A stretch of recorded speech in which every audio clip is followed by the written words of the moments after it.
Ako nga pala si Lakay Waray na mahilig sa pagtatanim dahil laking mahirap talaga ako mga idol. Kasi yung magulang ko ay simula kasi nung maliit na talaga ako hanggang pagtanda nila ay sa bundok talaga sila nakatira at sa bundok talaga kami nakatira noon.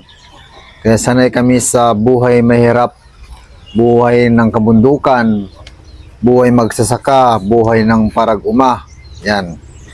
Kaya lahat ng trabaho sa buhay ng magsasaka mga idol ay kayang-kaya kong gawin. Dahil galing ako sa hirap at sanay ako sa hirap.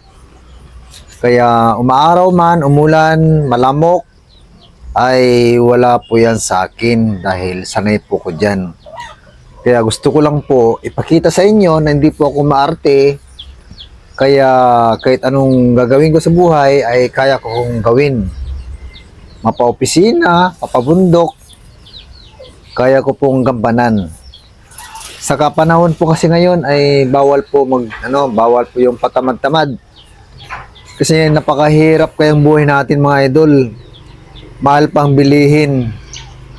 Kaya sobrang hirap mga idol yung mga bilihin ngayon. Kailangan talaga natin dumiskarte sa pagkain. Kasi yung mga gulay mga idol, hindi natin kailangan ito bumili. Kasi ang area kasi natin dito sa Pilipinas, may lupa ka man o walang lupa, ay mayroon siyang paraan para magkaroon tayo ng pangtanim na gulay. Kaya napakaganda mga idol yung sarili mong tanim kasi paggising mo kasi ng umaga, yan, meron ka ng tanim, doon ka na lang pipitas. Hindi ka na kailangan pumunta sa palengke. Kaya ganito lang gagawin mo mga idol. Tanim-tanim ka lang sa paligid mo, kangkong o katanong gulay. Kaya ganun ginagawa ko mga idol. Kaya napakarami kong tanim. Yung ibang karabasa ko dyan, marami na. Yung iba dyan, ipinamimigay ko. Kasi sobrang dami kasi mga bunga ng karabasa ko ngayon. Kaya di ko man ito maubos kainin. Di naman masarap pag palagi nilang karabasa. Kaya ginagawa ko mga idol ay binibigay ko yung iba sa kapitbahay ko. Kaya ngayon, tatanim naman ako ng kangkong. Kasi ang purpose dito, mga kangkong, ipapakain ko dun sa alaga kong mga manok, sa mga itik, mga rabbit, yan. Kaya ito kasi, sabi ko, para makalibre ako.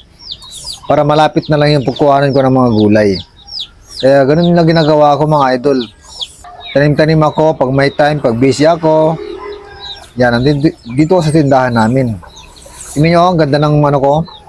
Yan, ganyan ang kalabasan niya mga idol. Yan o. Kita niyo yan, yan ang mga tanim ko na kangkong. Tapos meron siyang talong sa gitna-gitna niya. Yan.